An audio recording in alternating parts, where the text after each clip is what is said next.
పూర్వీ ప్రతి 3 లక్షల కొనుగోలుకు ఒక బంగారు నాణెం ఉచితంగా పొందండి.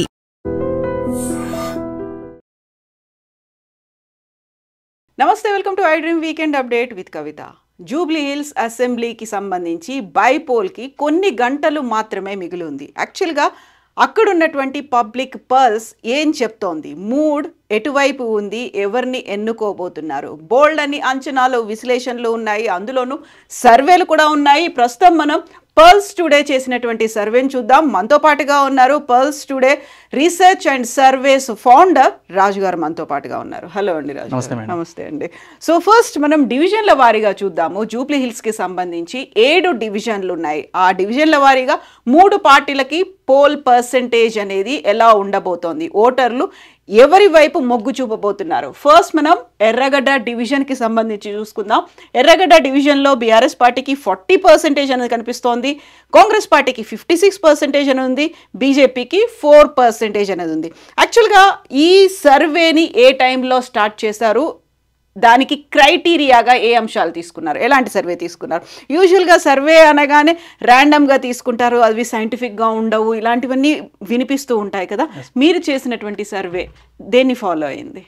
మేడం, మనం అక్టోబర్ 26 నుంచి నవంబర్ 5 వరకు ఈ సర్వేని జూబ్లీ హిల్స్ నియోజకవర్గంలో 7 డివిజన్స్లో కూడా కవర్ చేయడం జరిగింది. ఇప్పుడు మనం డివిజన్ వైజ్గా 500 శాంపిల్స్ తీసుకున్నాం. శాంపిల్ మీన్స్ ఒక ఓటర్. ఇప్పుడు ఎర్రగడ్డ బోర్డర్స్ ఏమైతే ఉంటాయో ఎవ్రీ స్ట్రీట్ కవర్ అయ్యేలాగా ర్యాండమ్లో మేడం. ఇప్పుడు ఒక హౌస్లో ఒక శాంపిల్ తీసుకున్నాము అంటే మనం అదే లైన్లో రైట్ హ్యాండ్ రోల్లో కొంత స్కిప్ చేసి అదేవిధంగా ఎవ్రీ స్ట్రీట్ కవర్ చేస్తుంటాం మనం. So male female 50-50. అట్లాగే ముస్లిం నాన్ ముస్లింలో మళ్ళీ కమ్యూనిటీ వైజ్ తీసుకుంటాం. ఏజ్ 18 to 24, 25 to 36 అట్లా అన్ని గ్రూప్స్ కవర్ అయ్యి, అలాగే కార్మికులు, శ్రామికులు, స్టూడెంట్స్, ఓల్డ్ ఏజ్ వాళ్ళు, హౌస్ వైఫ్స్, ఇట్లా అన్ని వర్గాల్ని కవర్ చేసి మనం తీసుకున్నాం ఇది.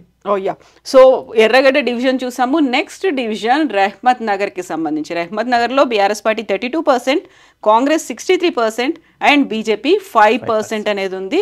డివిజన్ల వారీగా చూస్తే ఇక్కడ కాంగ్రెస్కి 31% మార్జిన్ అనేది కనిపిస్తోంది.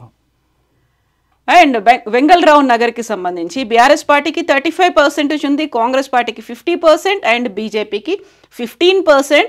మార్జిన్ కాంగ్రెస్ పార్టీకి 15%గా కనిపిస్తోంది. ఇక బోరబండ డివిజన్కి సంబంధించి చూస్తే బీఆర్ఎస్ పార్టీకి 56% ఉంది, కాంగ్రెస్ పార్టీకి 33%, బీజేపీకి 11%, బీఆర్ఎస్ పార్టీకి 23% మార్జిన్ అనేది బోరబండ డివిజన్లో కనిపిస్తోంది. షేక్పేట్ డివిజన్ బీఆర్ఎస్ పార్టీకి 66%, కాంగ్రెస్ పార్టీకి 31% అండ్ బీజేపీకి 3% కనిపిస్తోంది. బీఆర్ఎస్ మార్జిన్ అనేది 35% ఉంది. యూసుఫ్గూడ డివిజన్ బీఆర్ఎస్ పార్టీకి 58%, కాంగ్రెస్ పార్టీకి 37%, బీజేపీకి 5%గా కనిపిస్తోంది. BRS margin 21%. And Somajiguda division BRS పార్టీకి 54%, కాంగ్రెస్ పార్టీకి 39%, బీజేపీకి 7%, బీఆర్ఎస్ మార్జిన్ 15%. ఇక జూబ్లీ హిల్స్ కలిపి ఇప్పుడు జూబ్లీ హిల్స్ కాన్స్టిట్యున్సీలో ఎమ్మెల్యేగా ఎవరు గెలవబోతున్నారు, పార్టీ వైజ్ మనకు వచ్చినటువంటి మన సర్వే ప్రకారం పార్టీ వైజ్గా ఓట్ షేర్ ఈ విధంగా ఉండబోతుంది మేడం. ఇది ఖచ్చితంగా 100% నిజమవుతుందని స్ట్రాంగ్గా బిలీవ్ చేస్తున్నాం మేము. సో బీఆర్ఎస్ పార్టీకి సంబంధించి మొత్తం ఓవరాల్గా జూబ్లీ హిల్స్ ఆ 7 డివిజన్లు కలుపుకొని చూస్తే బీఆర్ఎస్కి 48% కనిపిస్తోంది, కాంగ్రెస్ పార్టీకి 43%, బీజేపీకి 7%, ఇతరులు 2%గా ఉన్నారు. బీఆర్ఎస్ పార్టీకి మార్జిన్ 5%గా ఉన్నట్టు తెలుస్తోంది. సో మీరు ఒక మాట చెప్పారు, ఖచ్చితంగా ఇదే అవుతుంది అనేది. బట్ ఇప్పుడు మనం ఈరోజు 6th ఉన్నాము. 6th నుంచి మళ్ళీ మనకు 11th వరకు, అంటే 9th ఈవినింగ్ అనేది క్యాంపెయినింగ్ ముగుస్తుంది. అప్పటికి చేంజ్ అవ్వదా వాళ్ళ మూడ్ అనేది? లేదు మేడం, ఆల్రెడీ ఇప్పుడు ప్రస్తుతం ఈ జూబ్లీ హిల్స్ బై ఎలక్షన్ కోసం ప్రజలు కాంగ్రెస్కి ఓటు వేయాలనుకున్న వాళ్ళు, బీఆర్ఎస్కి వేయాలనుకున్న వాళ్ళు ఆల్రెడీ స్టాండ్ తీసేసుకున్నారు. ఏ రీజన్స్ చేత తీసుకున్నారో కూడా మనం మొత్తం లిస్ట్ అవుట్ చేసుకోవడం జరిగింది. ఎగ్జాక్ట్గా ఆ అభ్యర్థిగా ఎందుకు ఓటు వేయాలనుకుంటున్నారు, బీజేపీకే వేయాలని ఎందుకు అనుకుంటున్నారు. సో వాళ్ళు స్టాండ్ అయిపోయి ఉన్నాం మేము ఖచ్చితంగా.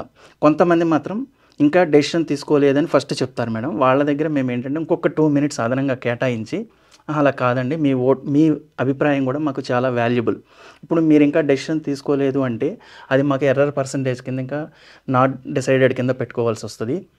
సో మీలాంటి వాల్యుబుల్ ఓటర్స్ మాకు ఇట్లా చెప్తే ఒక సర్వే సంస్థగా మేము అంచనా వేయలేకపోతాము. సో అలా కాకుండా మీరు అంటే ఇది ఏ రాజకీయ పార్టీకి ఏ ఎమ్మెల్యే అభ్యర్థికి మేము సర్వే చేయడం లేదు. ఇది మా పల్స్ టుడే అనే ఒక సంస్థ తరపున ఓన్గా సర్వే చేసి మేము pre poll and exit poll release చేయడం కోసమే చేస్తున్నాము అనే ఒక నమ్మకాన్ని వాళ్ళకి కలిగిస్తే ఓకే అయితే వీళ్ళు ఈ మన లోకల్ క్యాండిడేట్స్ తరపున వచ్చిన వాళ్ళు కాదు కాబట్టి సో మన అభిప్రాయాన్ని ఓపెన్గా వీళ్ళకి చెప్పొచ్చు అనుకుని అప్పుడు కొంత సమయం ఆగిన తర్వాత ఓకే నేను ఈ పార్టీకి ఓటు వేస్తాను. ఎందుకమ్మా అంటే రీజన్ అది నోట్ చేసుకుంటాం. యా, సో ఇప్పుడు మీరు అన్న మాట ఒకటి, అంత ఈజీగా ఓపెన్ అయిపోరు, అందులోనూ ఇంకా టైం ఉంది. బోల్డ్ అని పార్టీలు బోల్డ్ అని ఆఫర్స్ అనేవి ఇస్తున్నాయి, చాలా కలర్ఫుల్ గా ఆకర్షణీయంగా వాటి కనిపిస్తున్నాయి. అందులో చాలా వరకు ఇప్పుడు మేము ఎందుకు చెప్పాలి, వేసే ఓటు ఏదో వేస్తాం కదా అనే ఒక ఫీల్ లో ఉంటారు కదా. ఫస్ట్ ఉంటారు మేడం. ఆ టైంలో వాళ్ళని పట్టుకోవడం, నిజంగా వీళ్ళు ఇటువైపే ఆలోచిస్తున్నారు, వీళ్ళకే ఓటు వేయబోతున్నారు, ఎలా ఐడెంటిఫై చేస్తారు? ఇప్పుడు 100లో మేడం 50% పబ్లిక్ ఏంటంటే సర్వేలకు చెప్పాలి, సర్వేలో నాది కూడా అభిప్రాయం భాగం అవ్వాలి అనుకునే వాళ్ళు ఒక 50% ఇంట్రెస్టెడ్గా ఉన్నారు. ఎందుకంటే ప్రతి సర్వేలో మేము చూస్తాం కదా, మమ్మల్ని అడగలేదు ఏంటి వాళ్ళని అడిగి వెళ్ళిపోతున్నారు అని పిలిచి మరీ చెప్తుంటారు కొంతమంది. సో వాళ్ళు 50% తీసేసుకోగా రిమైనింగ్ 50% ఏంటంటే ఫస్ట్లో కొద్దిగా భయపడుతారు. ఓకే, మీరు ఏ పార్టీ నుంచి వచ్చారు, మిమ్మల్ని ఎవరు పంపించారు, మీ ఐడి కార్డ్ చూపించండి, ఒకసారి క్వశ్చనర్ ఫార్మాట్ కూడా చూపించండి. ఎడ్యుకేటెడ్ వాళ్ళైతే ఫార్మాట్ కూడా చూస్తారు.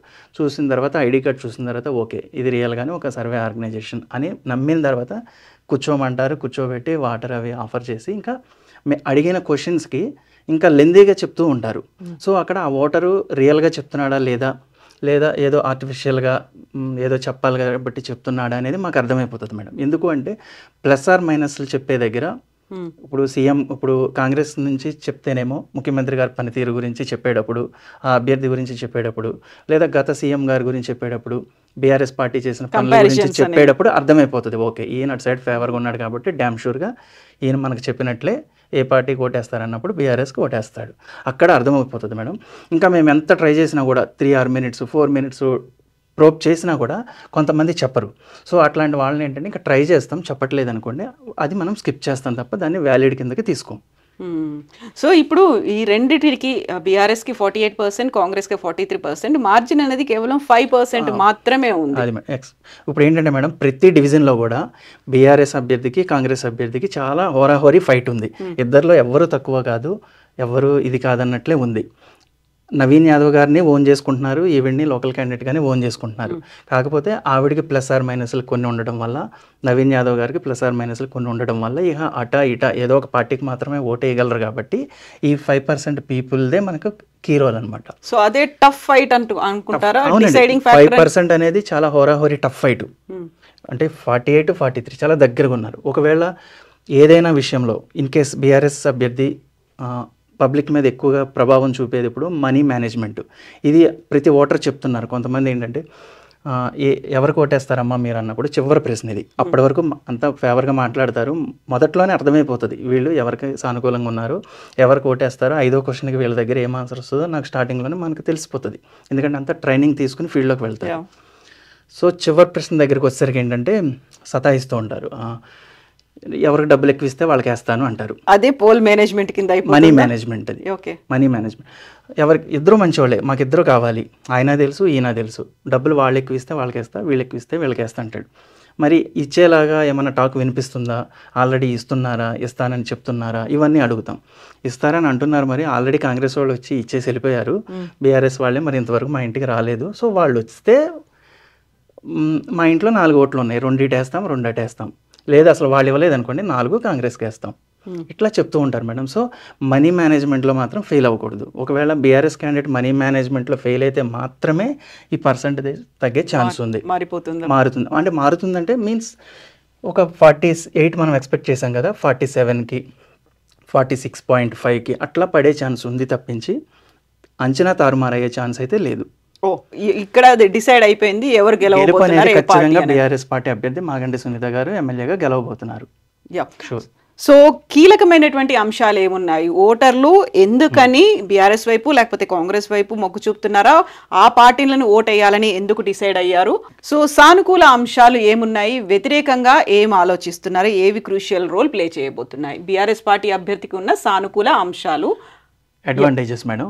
ఇప్పుడు ఒక ఓటరు మనం తీసుకున్న అన్ని శాంపిల్స్ కూడా అంటే ఓటే పలానా వాళ్ళకి వేస్తాను అంటే మనం అది కోట్ చేసేసుకుని వెళ్ళిపోకుండా అది కరెక్టా కాదా, వాళ్ళు ఏ అంశాన్ని పరిగణించి వీళ్ళకి ఓటేస్తున్నారు అంటే, లేదా జస్ట్ ఏదో బ్లైండ్గా ఓటేస్తున్నారా అన్నట్టు కాకుండా, మీరు ఈ పార్టీకి ఓటేస్తానన్నారు కదమ్మా, అది కాంగ్రెస్ అవనివ్వండి, బీజేపీ అవనివ్వండి, బీఆర్ఎస్ అవనివ్వండి, ఏం చూసి మీరు ఓటేస్తున్నారు అంటే ప్రయారిటీ తీసుకున్నాం. అంటే కొంతమంది అంటున్నారు సానుభూతి పనిచేసి ఈ అభ్యర్థి గెలిచారు లేదా ఇంకొకటి అనకుండా, అసలు రీజన్స్ ఈ ఫ్యాక్టర్ వల్ల ఈ క్యాండిడేట్ గెలిచాడు అనేది మనం డిసైడ్ చేయడం కోసం మోస్ట్ ఆఫ్ ద పీపుల్ చెప్పిన వాటిని బట్టి మనం ఫిల్టర్ చేసుకుని ఈ టేబుల్ రెడీ చేసాం మేడం. సో టాప్ 6 ఉన్నాయి.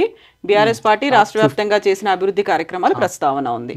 మాగంటి గోపీనాథ్ గారు చేసిన అభివృద్ధి పనులు. మాగంటి గోపీనాథ్ గారు నిత్యం ప్రజల్లో తిరగడం, రెగ్యులర్గా డివిజన్లలో తిరుగుతూ అందరికీ అందుబాటులో ఉండడం. మాగంటి గోపీనాథ్ గారు ఉన్నప్పుడు బస్తీల్లో రోడ్లు వేయించడం.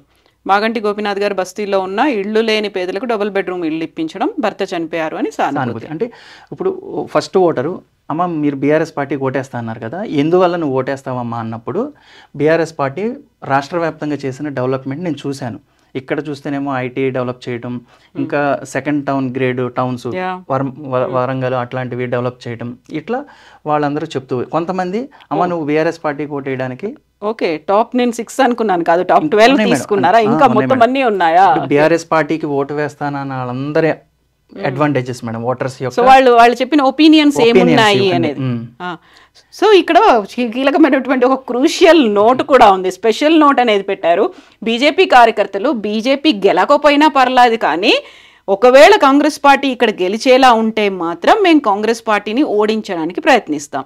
కాంగ్రెస్ గెలిచేలా ఉంది అని మాకు అనిపిస్తే, మాకు ఇష్టం లేకపోయినా సరే బీఆర్ఎస్కి ఓటు వేసి అయినా సరే కాంగ్రెస్ పార్టీ ఇక్కడ ఓడగొడతామని భీష్మించుకుని కూర్చున్నారు. ఎందుకలా? ఇట్లాంటి వాళ్ళు మనకు మేడం గ్రౌండ్లో సర్వే చేస్తున్నప్పుడు దాదాపుగా 6 to 7%, అంటే వాళ్ళు ఫస్టే మనకు వీళ్ళు బీజేపీ అని మనకు తెలియదు.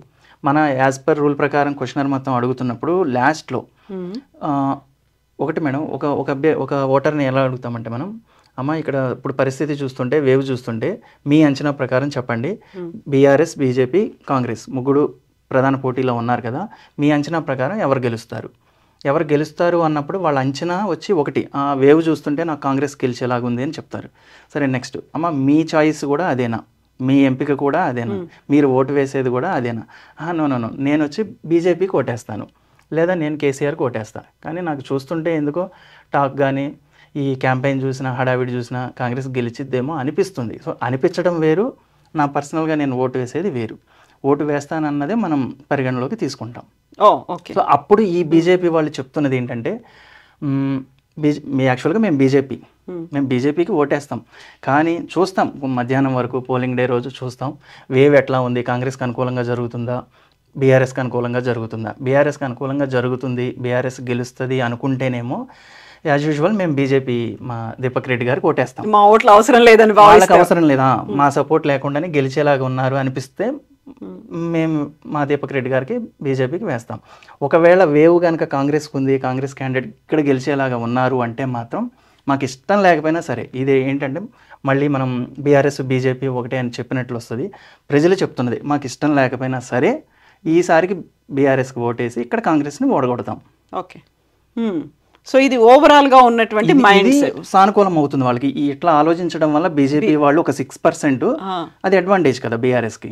ఓకే, సో బీఆర్ఎస్ పార్టీ అభ్యర్థికి ఉన్న ప్రతికూల అంశాలు, బీఆర్ఎస్ కున్న నెగిటివ్ పాయింట్స్ క్యాండిడేట్ పరంగా చూసుకుంటే, అమ్మ మీరు బీఆర్ఎస్కి వెయ్యను వేరే పార్టీకి వేస్తానంటున్నారు కదా, ఏ కారణం చేత అన్నప్పుడు మాత్రం చాలా తక్కువ రీజన్స్ వస్తున్నాయండి. అంటే రిపీటెడ్ ఇవే వస్తున్నాయి తప్పించి అందరి దగ్గర నుంచి ఆల్మోస్ట్ ఈ శాంపిల్ బీఆర్ఎస్కి ఓటు పడిన శాంపిల్ అంతా మనం ఫిల్టర్ చేసుకుని మొత్తం ఇచ్చేసుకుంటే కనుక ఈ రీజన్సే రిపీట్ అవుతున్నాయి. మాగంటి గోపీనాథ్ గారికి ఆల్రెడీ 3 సార్లు ఓటు వేసాం, ఇప్పుడు ఆయన లేరు కదా, ఆయన లేనప్పుడు ఎందుకు ఓటు వేయాలి? సో ఈసారి కాంగ్రెస్ కి అవకాశం ఇస్తానులే. సో అదొకటి. అధికారం లేని పార్టీ అభ్యర్థికి ఓటు వేస్తే మాకు ఏం పనులు జరుగుతాయి అనేటువంటి అభిప్రాయం. సో పవర్ ఈసారికి ఈ 3 years కోసం అటు వేసేస్తాం. బేసిక్గా మాకు బీఆర్ఎస్ఏ ఇష్టం, కానీ ఈసారికి నవీన్ గారికి వేస్తాం. ఈ 3 years అన్న కనీసం కొద్దిగా పనులు అవుతాయి కదా. సో ఆ కారణం చేత బీఆర్ఎస్కి పడాల్సిన ఓటు కూడా కాంగ్రెస్కి వెళ్తుంది ఈ రీజన్తో. ఎంఐఎం పార్టీ కాంగ్రెస్ కి మద్దతు ఇవ్వడం అనేది ఒక అంశం మాత్రమే మేడం. ఇప్పుడు ఎంఐఎం కూడా ఇటు సపోర్ట్ చేస్తుంది కాబట్టి కొద్దిగా ఓటింగ్ అనేది కాంగ్రెస్ కి యాడ్ అవుతుంది కాబట్టి అదొకటి నెగిటివ్ బీఆర్ఎస్. ఓకే, సో ఇంకా కాంగ్రెస్ పార్టీ అభ్యర్థికి ఉన్న సానుకూల అంశాలు ఇందులో కూడా గతంలో 2 సార్లు ఓడిపోయి ఉన్నాడు కాబట్టి అక్కడ కూడా సానుభూతి అనేది కనిపిస్తుంది. ఫ్యాక్టర్ మేడం, అది ఫస్ట్ గా ప్రయారిటీ లేదు. ఫస్ట్ కాంగ్రెస్ కి ఓటేస్తానన్న వాళ్ళు చెప్తున్న మెయిన్ రీజన్ మాత్రం నవీన్ యాదవ్ చాలా మంచివాడు, గుడ్ విల్ ఉంది, సో మంచోడు మావాడు. అక్కడ ఆయన రౌడీ అనేది ఆయన చేసే మేడం అది కూడా ఉంది మనకు. సో అది లీస్ట్, అది పెద్దగా రావట్లేదు, అదైతే కారణం కాదు. ఫస్ట్ కాంగ్రెస్ పార్టీకి ఓటు పడుతుంది అంటే కాంగ్రెస్ పార్టీని చూసి కన్నా నవీన్ యాదవ్ను చూసి ఓటేస్తున్నారు. ఓకే ఓకే, అండ్ ఆయన చేసినటువంటి సేవా కార్యక్రమాలు, అభివృద్ధి కార్యక్రమాలు ఉన్నాయి, ఆఫీస్కి వెళ్తే పని జరుగుతుంది అనేది ఉంది, వాళ్ళు ఉన్నారు. ఆల్రెడీ 2 times ఓడిపోయి ఉన్నాడు కాబట్టి ఈసారి ఇవన్నీ పాజిటివ్స్ మేడం. ఆయనకి ఇంకా నెగిటివ్స్ గా మారినవి మనకి ఇంపార్టెంట్ ఇక్కడ. ప్రధానంగా కాంగ్రెస్ పార్టీ మీద ఉన్న వ్యతిరేకత నవీన్ యాదవ్ కు పెద్ద minus point madam. So Congress party 2 years లో ఏమీ జరగలేదు, ఏం పనులు చేయలేదు, సో అందువల్ల ఇంకా కాంగ్రెస్ కి వేసి మళ్ళీ ఏం ఉపయోగం అనేది ఈయనకు మైనస్ గా మారుతుంది. ఓకే, నియోజకవర్గంలో ఉన్న వాటర్ సమస్య, కేసీఆర్ అధికారంలో ఉన్నప్పుడు వాటర్ సమస్య లేదు, కాంగ్రెస్ వచ్చాక వాటర్ సమస్య ఎక్కువైంది అని ఎక్కువ మంది అభిప్రాయపడుతున్నారు. ఓకే, ఎంఐఎం పార్టీ కాంగ్రెస్ పార్టీకి మద్దతు ఇచ్చినప్పటికీ ఆశించిన స్థాయిలో ముస్లిం ఓటు బ్యాంక్ నవీన్ యాదవ్ కు కాంగ్రెస్ కు టర్న్ కావట్లేదు, పూర్తి స్థాయిలో వీళ్ళు ఆశించినంత స్థాయిలో అవ్వడం లేదు. ఎంఐఎం ఓటు వరకు తీసుకుంటే కనుక ఎంఐఎం మద్దతు ఇచ్చినప్పటికీ ముస్లిం ఓట్ అనేది 60% బీఆర్ఎస్కే పడుతుంది. బట్ ఇక్కడ వెరీ రీసెంట్ గా జరిగినటువంటి డెవలప్మెంట్, అజరుద్దీన్ కేబినెట్ లోకి తీసుకున్నారు, ఆయనకు ఒక పోర్ట్ఫోలియోస్ అనేసి ఇచ్చారు, అవి ఇచ్చిన తర్వాత టర్న్ అవుట్ అవుతాయి అనుకున్నప్పుడు దాన్ని కన్సిడర్ చేయట్లేదా అక్కడ? ఇది కూడా మన ప్రశ్న ఉంది మేడం. ప్రతి ఓటర్ దగ్గర కూడా ఇది ముస్లిం ఓటర్ దగ్గర ప్రస్తావించాం మనం. ఇప్పుడు అజరుద్దీన్ గారికి మంత్రి పదవి ఇచ్చారు, సో మాకేంటి ఇక్కడ, మాకేం యూజ్ లేదు కదా, అది పదవి ఆయనకు వన్నె తెస్తుంది తప్పించి ఇక్కడ రోడ్ మాకేముంది, అది ఎలక్షన్ స్టంట్ గా మాత్రమే చూస్తున్నారు. ముస్లింసే చెప్తున్నారు ఓపెన్ గా, హడావిడిగా ఇచ్చేసారు. ఓకే, అది ఆయనకి ప్లస్, ఆయనకి పనికి వస్తుంది, మాకేముంది, మాకు ఇదిగో కేసీఆర్ అప్పుడు ఇవి చేసిండు, ఇవి చేశాడు, ఇవన్నీ ఇప్పుడు మీరు చూస్తున్నారు కదా, ఇవన్నీ కూడా ఆయన కట్టించినవే. ఇప్పుడు ఈ డబుల్ బెడ్రూమ్ ఇల్లు ఉన్నాయి కదా, ఇవన్నీ ఆయన ఇచ్చినవే. మాకు రాకపోయినా ఇదిగో వాళ్ళకి వచ్చింది కదా, మాకు అప్పుడు వాటర్ సమస్య ఉండేది కాదు, ఇప్పుడు వాటర్ సమస్య ఉంది. అజారుద్దీన్ ఫ్యాక్టర్ అనేది మేడం అస్సలు ఎక్కడ కనిపించట్లేదు. ఓకే, కాంగ్రెస్ పార్టీ అభ్యర్థికి ఉన్న ప్రతికూల అంశాలు, అజరుద్దీన్ గారికి మంత్రి పదవి ఇచ్చినా కేవలం election stunt. Okay, Naveen Yadav మంచోడే కానీ ఆయన వెనకాల ఉండే గ్యాంగ్స్ తో ఇబ్బంది అనే భావన కొంతమంది చెప్పారు మేడం. అండ్ అందుకని ఇది 6th కిందకి వెళ్ళింది. మెయిన్ ఇదే కారణం కాదు, ఆ కొంతమంది చెప్తున్న వాళ్ళని కూడా ఇంకా డీప్ గా అడగడం జరిగింది. అలా చెప్తున్నారు కదమ్మా, మీకు ఏదైనా పర్సనల్ గా మీకు ఏమైనా అనుభవం ఉందా, అంటే మీరు ఏదైనా ఆ గ్యాంగ్స్ తోటి మీరు ప్రాబ్లం ఫేస్ చేయడం కానీ, లేదా మీ ఏరియాలో ఏదైనా ఇబ్బంది జరిగిందా అంటే అట్లాంటిది ఏం లేదు, ఎక్స్ప్లెనేషన్ లేదు. మళ్ళీ ఫలానా జరిగింది, ఇందువల్ల వాళ్ళ గ్యాంగ్ని మేము చెడు అభిప్రాయంతో చూస్తున్నాం అనడానికి కారణాలు లేవు, కాకుండా ముద్ర పడిపోయింది. సో అది ఆయన తొలగించుకునేలాగా ఒక స్టేట్మెంట్స్ అట్లాంటివి ఇచ్చుకుంటే వాళ్ళ వల్ల మీకు ఎటువంటి ఇబ్బంది ఉండదు, అది రూమర్స్ అని ఆయన చెప్తే ఆయన కొద్దిగా ప్లస్ అవ్వచ్చు. ఓకే, బస్ ఛార్జెస్ పెంచడం, మహిళలకు ఉచిత బస్ పథకం పెట్టి ఆవారా ఛార్జీలు పెంచారంటే ఇతర ఛార్జీలు అనేవి పెంచారు. కేవలం ఒకటి ఏం చేసింది ఈ 2 years అన్న వాళ్ళ దగ్గర మేము చెప్తాం, అదేంటంటే ఫ్రీ బస్ ఇచ్చారు కదా, మీ ఇంట్లో లేడీస్ అందరూ కూడా ఫ్రీగా వెళ్తున్నారు కదా, గవర్నమెంట్ ఏం చేయట్లేదు అంటారు ఏంటి అన్నప్పుడు, పెంచారు, ఉచితంగా ఇచ్చారు, ఏం సుఖం, అది ఛార్జెస్ పెంచేశారు, కవర్ అయిపోయింది కదా.